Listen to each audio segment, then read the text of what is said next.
دوسرے سے جدا نہیں ہوتے اللہ تمہارے زندگی کے صغیرہ گناہوں کو معاف فرما دیتا. تم مسجد میں جاتے ہو, جا کر وضو کرتے ہو, ابھی نماز نہیں پڑھی, فرمایا وضو کر کے تم اٹھتے ہو, خدا تمہارے زندگی کے صغیرہ گناہوں کو معاف فرما دیتا. فرمایا تم اپنے گھر میں گئے ہو, دن بھر کی مزدوری کر کے گئے ہو, گھر میں چوں ہی پہنچے ہو, تھکے ہوئے ہو, ماندے ہوئے ہو, تھکاوٹ ہے, دن بھر کی مزدوری کے جو تھکاوٹ کے آثار ہیں وہ تمہارے چہرے پر نمایاں ہے, لیکن گھر میں پہنچے ہو اور گھر میں پہنچتے ہی اپنے بوڑھے والدین کے چہرے کی زیارت کر رہے ہو, سمجھ لو خدا کی عبادت کر رہے ہو. اپنے بیوی بچوں کے لیے کچھ فروٹ لے کر گئے ہو, خدا کی عبادت کر رہے ہو. نماز پڑھ کر دکان پر گئے ہو اور جا کر دودھ خالص بیچ رہے ہو, خدا کی عبادت کر رہے ہو, کیونکہ خدا نے منع کیا ملاوٹ کرنے سے. اگر فروٹ گندے بیچ رہے ہو تو سمجھ لو کہ خدا کی نافرمانی کر رہے ہو. اگر فروٹ تم صحیح سیل کر رہے ہو ایمانداری کے ساتھ اور ناپ تول میں کمی نہیں کر رہے, سمجھ لو تو تم خدا کی عبادت کر رہے ہو. میرے بھائیوں کانسیپٹ تھوڑا سا چینج کریں. صرف نماز, روزہ, زکات, حج یہی عبادت نہیں ہے. عبادت ہر وہ عمل ہے جہاں پر خدا تمہیں دیکھنا چاہتا ہے, ہم وہاں پر نظر آئے. خدا ہمیں مسجد میں دیکھنا چاہتے ہیں, ہم وہاں پر نظر آئے. خدا ہمیں والدین کی خدمت کرتا ہوا دیکھنا چاہتا ہے, مخلوق کے خدا کی خدمت کرتا ہوا دیکھنا چاہتا ہے, ہم وہاں پر نظر آئے. یہ مخلوق کے خدا کا لفظ پہلے استعمال کیا, صرف انسان نہیں, جانور بھی اسی میں آتے ہیں. وہ حدیث پاک مجھے یاد آ گئی کہ رسول پاک صلی اللہ علیہ وسلم نے فرمایا کہ ایک فاحشہ عورت تھی, بدکار عورت تھی, معاشرے کے اندر کوئی بندہ اس کے ساتھ سلام نہیں لیتا تھا. لوگ کہتے ہیں کہ زانیہ ہے, فاحشہ ہے, بدکار ہے.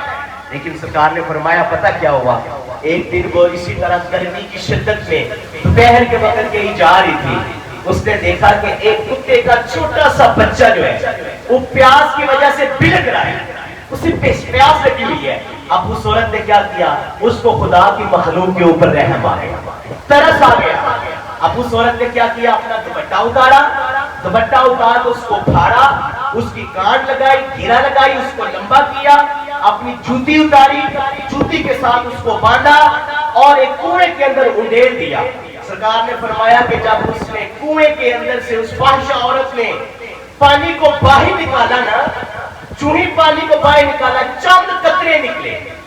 وہ چند قطرے اس نے اس پیاسے کتے کے منہ کے اندر ادھیرنا شروع کیے. ادھر خدا فرشتوں کی مجلس میں یہ منظر دیکھ کر مسکرا رہا تھا. خدا کہہ رہا تھا دیکھو فرشتوں, یہ وہی عورت ہے جس کے ساتھ کوئی سلام نہیں لیتا تھا. معاشرہ کہتا تھا یہ گندی عورت ہے, بدکار عورت ہے, دیکھو تو صحیح یہ میرے مخلوق کے اوپر کتنا رحم کر رہی ہے. تو فرشتوں گواہ ہو جاؤ, یہ جتنے بھی اس نے گناہ آج تک کیے ہیں, اس ایک عمل کی وجہ سے میں اس کے زندگی بھر کے سارے گناہوں کو معافی عطا فرماتا ہوں. تو کیا ہے خدا کی مخلوق, ایک چھوٹی سی مخلوق کے اوپر بھی رحم کیا جائے نا تو خدا اتنا کرم کرتا ہے.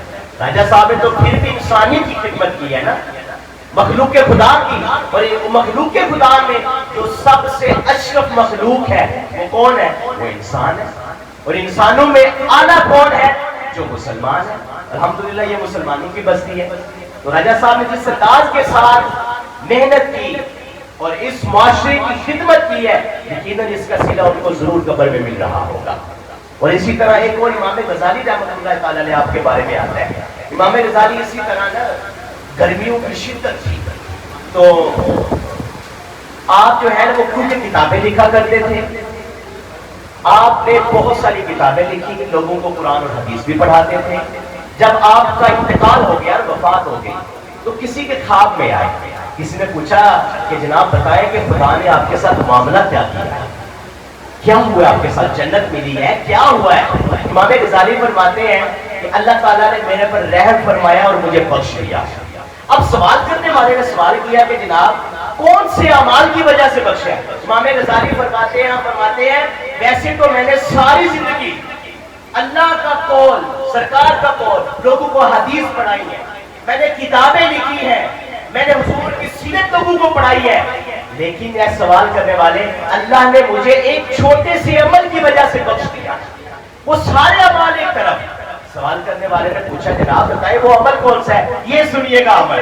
امام غزالی فرماتے ہیں کہ گرمیاں تھیں تو میں ایک کتاب لکھ رہا تھا، تو دوات کے اندر میں اپنا قلم دبوتا، اس کے ساتھ سیاہی لگتی، میں اس کو باہر نکالتا اور میں اس کے ساتھ کتاب کو لکھ رہا تھا۔ ہوا کیا، میں نے ایک دفعہ دوات کے اندر قلم کو ڈبویا، باہر نکالا، تھوڑا سا اوپر سیاہی کا اتنا سا قطرہ لگا، اتنی دیر میں خدا کی مخلوق ایک مکھی آ گئی، اور مکھی آ کے اس کے اوپر بیٹھ گئی اور اس نے اس کو چوسنا شروع کر دیا۔ میں نے کہا غزالی تھوڑی دیر رک جاؤ یار، ساری عمر ہو گئی ہے کتابیں لکھتے لکھتے، خدا کی مخلوق ہے، گرمی لگی ہوئی ہے اس کو، تو کیا کرو تھوڑی دیر رک جاؤ، یہ اپنی پیاس بجھا کر چلی جائے گی، پھر تم اپنا کام کر لینا۔ امام غزالی فرماتے ہیں وہ مکھی اپنی پیاس بجھا کر چلی گئی، میں اس عمل کو بھول گیا، لیکن خدا میرے اس عمل کو نہیں بھولا، خدا نے اس عمل کو یاد رکھا۔ وَقَانَ رَبُّكَ نَسِيًّا، خدا کہتا ہے میں تمہیں بھولنے والا نہیں۔ امام غزالی فرماتے ہیں کہ خدا نے فرمایا کہ اے غزالی، وہ جو تو نے میری چھوٹی سی ایک ننھی سی مخلوق کے اوپر، مکھی کے اوپر رحم کیا تھا، آج اس رحم کی وجہ سے میں تمہارے زندگی بھر کے سارے گناہوں کو معافی عطا فرما